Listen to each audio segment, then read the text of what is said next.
Yeah, Assalamu alaikum, and my name is Imran Muhammad, and I'm now with Mustafa Akyol, one of the famous columnists who are born in Turkey, who also write for many news portals in Turkey and also in New York Times. New York Times. New York Times, I remember. So we're going to talk about your book, Islam Without Extreme.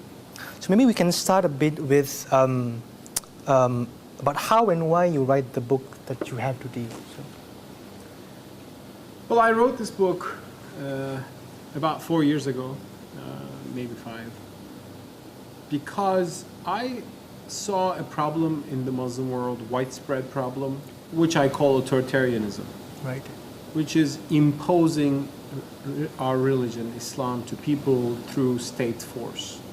My book, Islam Without Extremes, A Muslim Case for Liberty, is basically an argument for liberalism in the classical sense within the Islamic tradition. Well, based on that, I can say a few things about the relations between East and West and the Muslim world. There's, of course, room for concern for the illiberal, authoritarian, and even violent strains within the current Muslim world.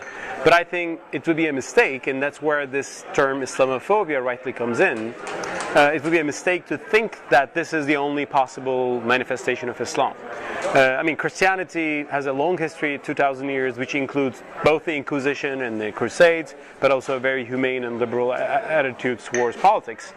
And I think we are now in maybe a little dark age type of period in Islam. There are certainly violent and authoritarian strains. There are these terrorist organizations like Al-Qaeda, which have hurt many innocent people in the West or even in the Muslim world.